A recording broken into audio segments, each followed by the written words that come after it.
supposedly, Ksoo FaceTimed his ops and told him he caught that boy before he started standing over him and breaking him down. And supposedly this is Ksoo right here with the Draco in his hand, caught on camera, getting caught doing the, you know what I'm saying, doing the drill. Let's get into it. Hakeem Robinson does two things. One, using Instagram on his phone. He contacts Raekwon Howard. Right. Raekwon Howard, who is affiliated with 6-1. They're ops. They're ops. Tells him, got one of your boys slipping. Let him know you're getting ready to take somebody out, but doesn't say who. That will be confirmed by Instagram records showing that video call. Hakeem Robinson's Instagram account and Raekwon Howard's. Right. Hakeem Robinson pulled the trigger. Over, which is Ksoo. And over, and over, and over again. Many different types of evidence that you will see in this trial, but one is video surveillance. It's kill time. Boy Ksoo and his cousin ATK Scotty trial underway for that M that took place on January the 15th, that was all cool 2020. Ksoo, and although both of their attorneys Young sounded promising in their opening arguments by implementing the beat rabbit off an 8 Mile method, and what's that? By telling the jury everything the state could possibly come up with to say in a negative fashion. Now, although they was in there cooking, the prosecutor still saying they cooked. And in fact, this case is an open and shut slam dunk based on the evidence they comprise that we go get on to later on in this video. But first, hit the like button and share this one time for your boy to spread awareness. And if you ain't subscribed to the channel, this is a good time to do it now. Thank you. I appreciate the support. I put a lot of work in this research. Gentleman with the two-tone hoodie and dismissed it as being Ksoo. Me personally, I had no clue. I'm just reporting. That's up to you guys to decide. Ksoo looks skinny. So let me know in the comments. However, prosecutors saying Charles McCormick, aka Little Buck from 6 Block, home of Julio Fulio, made a diss track against ATK and spoke on a Willie Addison hit. So on January the 15th, 2020, Ksoo, his brother, his cousin, ATK Scotty, along with his friend Butter and his cousin Torgon, followed Lil Buck from his apartment complex to a temp service called Express Employment. So as they watched Buck walk into the establishment, they parked over in the cut behind his car so they'll be able to spot him when he walked out. So Buck went in there and took care of his business and lined him up a job, but as he was walking out to the parking lot, his driver stated that Ksoo called an audible. Initially, they planned for Ksoo and Scotty to pop out and chase him down and possibly shoot him in the car. But Ksoo friends stated that Ksoo was thirstier than dead grass, and when he seen him, he said, there he go, and popped out and got right to it. And in that moment, that's when the prosecutor said that Ksoo stood right over him and made a mess with them 223s. Damn. They just be snitching on themselves too. All the way to him. And what did you say? Snitching.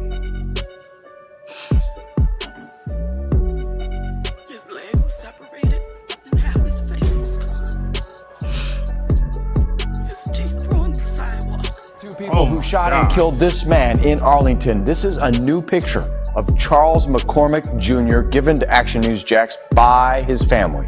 They say he was supposed to be starting a new job yesterday when he was killed.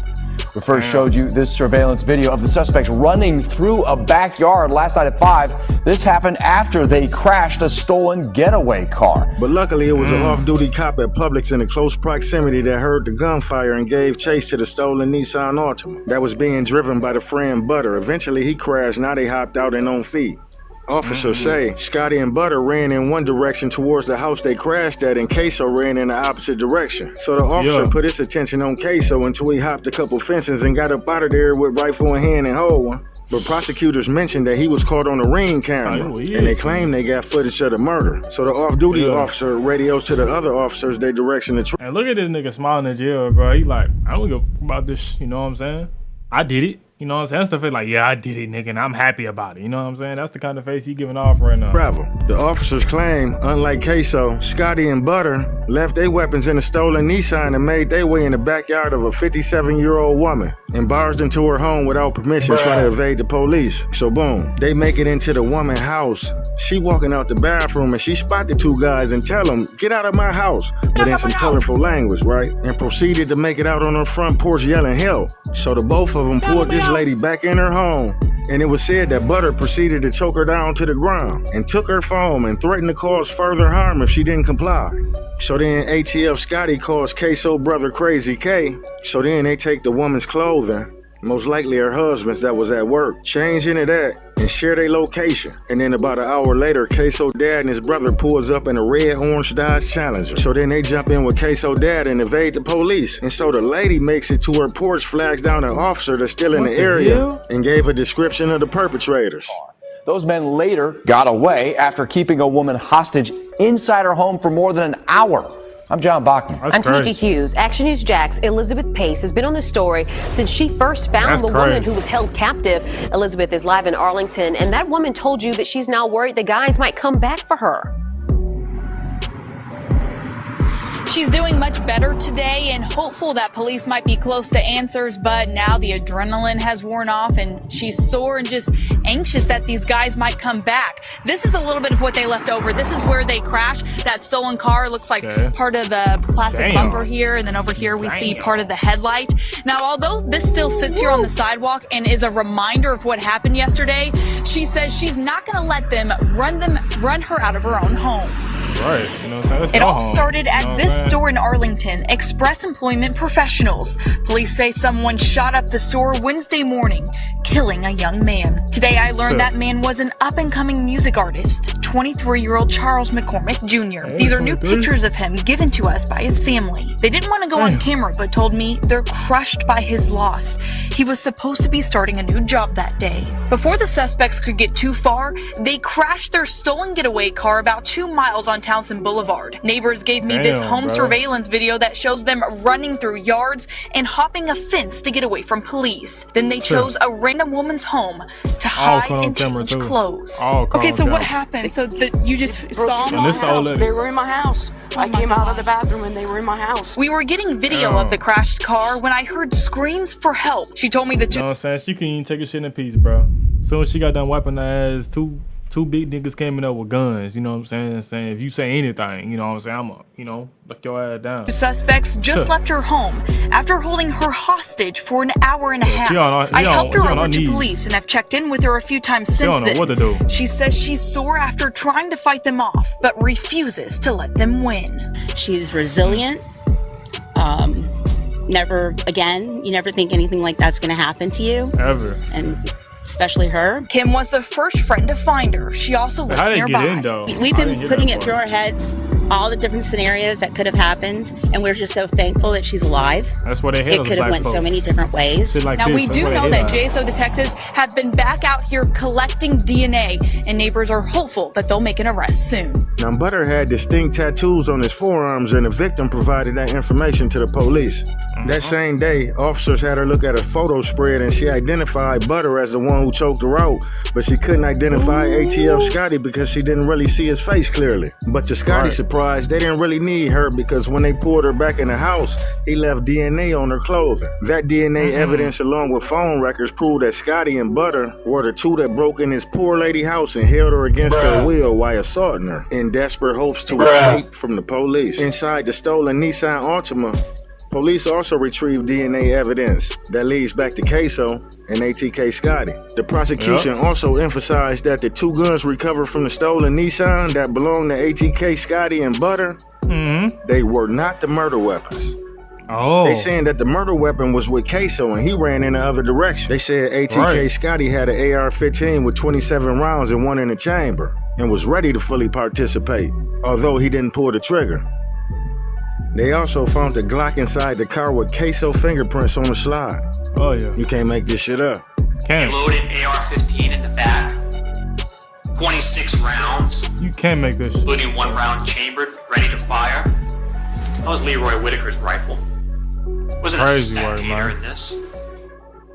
He was armed and fully willing and ready to participate, and participate he did, even though he did not pull a trigger. Also, a Glock handgun. Yep. And on the slide of that Glock, Robinson's. Prosecutors saying that Ksoo hit the cut through a nature preserve park and made it to an apartment complex near Arlington. Damn, hold on, bro. Tell me why I just seen this spark on TikTok somewhere, They're saying bro. that Ksoo hit the cut through a nature preserve park. Bro, I seen this part somewhere on TikTok. I just seen this like not long ago. I was on my phone scrolling on TikTok and I seen this part somewhere, bro. I don't even know where this park at, bro. Man, made it to an apartment complex near Arlington Expressway. And from there, he sent his location to his brother Crazy Chris, who was with his cousin Torgon Williams at the time at Torgon House on Dalehurst Drive, just behind Merrill Road Shopping Plaza. So they woke Torgon's girlfriend up. They've been together 5 years and told her to drive to them apartments and pick up Ksoo without telling her what happened.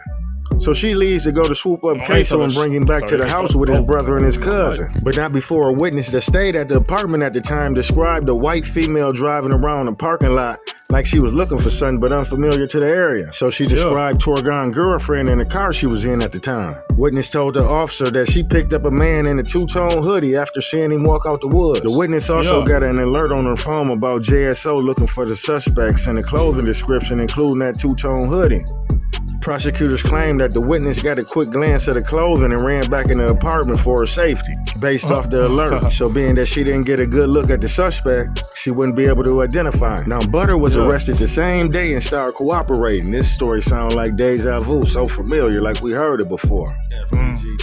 So they got Butter arrested. He pled guilty to second-degree murder for Charles McCormick, a.k.a. Little Buck, and admitted to being the driver.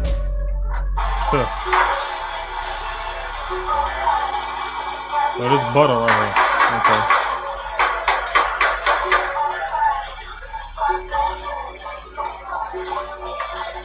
He pled guilty to burglary with assault and battery for running in that lady's house fleeing from the police. He pled guilty to aggravated fleeing and eluding law enforcement for taking the police on a high-speed chase driving up to 100 miles per hour. And get this, they said he also pled guilty on a separate murder case.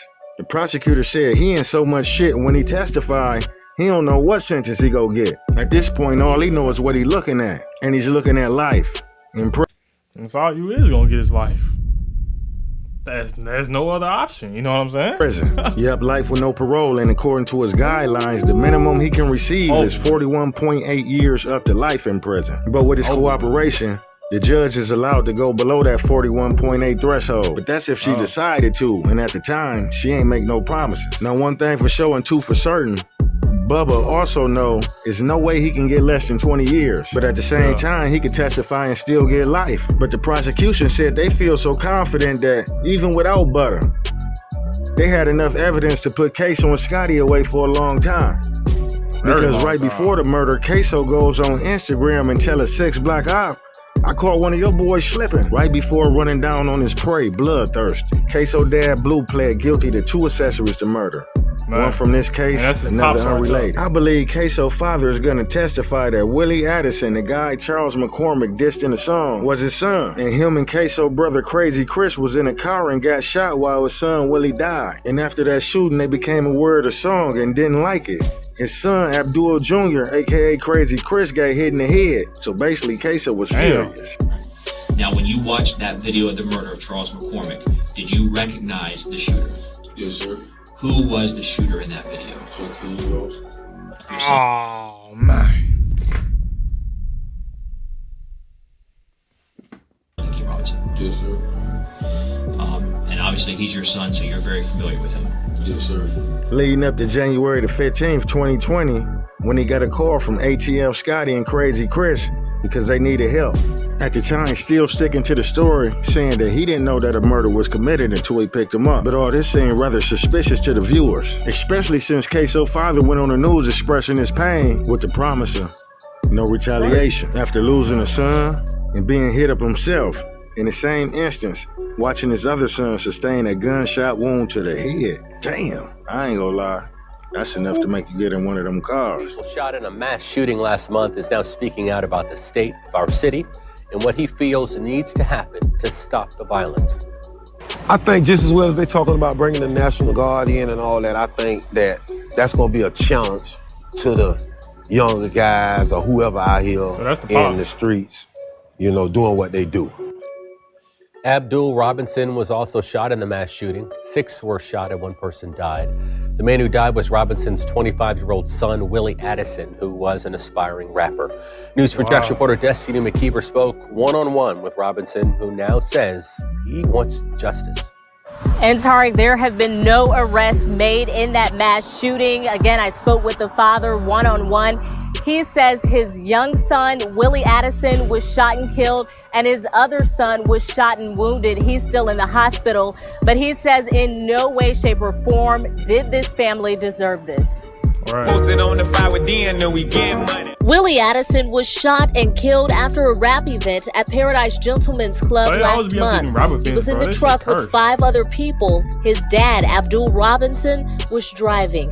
I guess 2 or 3 cars pulled up on the side of us, shot inside our car over 100 times, killed my son in the front seat, shot my son in the back, in the head 3 times, shot my nephew several times, couple more passengers in there. See, that's the type of shit that won't make you want to spin. That's the type of shit that make you want to go spin on, you know what I'm saying? Especially as a father.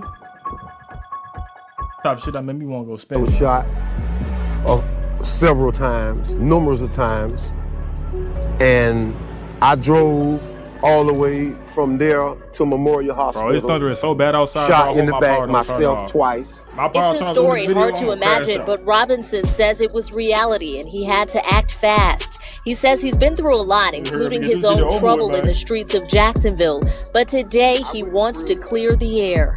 Did 11 years in prison, got out 2009. Haven't been in no trouble with the law. Come on, we got 3 until minutes a couple left. of months ago. Nothing serious.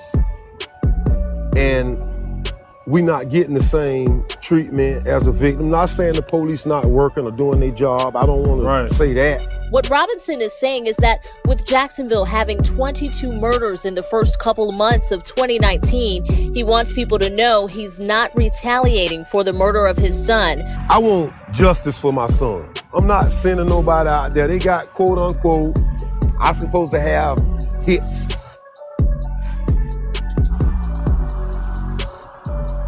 And with all the shootings in Jacksonville right now, Abdul says the talk around town is that he is initiating some of it. He's getting retaliation for his son's shooting death. He says that is not the case. He is going to let police. So let me get this straight. So he done lost one son and he ready to let the police take his other 2 to save himself? Shit, like Snoop said, it's a dog-eat-dog world. Ksoo lawyer said Pop's ready to sacrifice the whole family to sit down for 2 more years and hit the streets. Man, the game colder than a polar bear toenail. Fuck friends. You can't even trust the nigga that push you out they sack when y'all got football numbers hanging over your back. We ain't never seen no demonstration like that. America is infatuated and romanticized about gangsterism, so it's almost natural for people not affected by the tragedy to root for the bad guy. And I ain't mad at you, but peep game. If you go out right now and catch a hat and all over the news and they call your parents in and point you out, you really think you gonna be back in the streets rapping about dead ops? Shit, I don't think so. They took this case to the box, meaning if they happen to lose, it's a wrap. You'll never see them again. Ksoo lawyer mentioned that Bubba a failed rapper and Ksoo just got signed for $40K in 2020. So they was jealous of him, but quiet as kept in 2020, a lot of people was lit. That was the era of PPP where you could find your neighborhood junkie walking around with a 40 or 50K play. And a lot of them still on their feet to this day. And these ain't no random witnesses that seen something from afar. And these the getaway drivers, fuck you talking about Blue and Butter saying this shit and putting themselves on the scene of the murder. And saying Ksoo the sole shooter. I don't know if Butter tried to sauce the story up a little bit, but he said Ksoo was even gonna shoot at the cops, but him and Scotty told him, chill out, shit, this ain't no movie, you feeling yourself too much. Because if they get to throw him back, you done made us all a memory. But at the end of the day, what can we learn from this? And Ksoo father said the way his body set up, he can't do 20 years, he just did 11, he got health complications. And he ain't trying to die in that motherfucker, he said y'all should have let the police do their job. Everybody on the case family but one person, but Nas said it the best. A thug changes, and love changes, and best friends become strangers.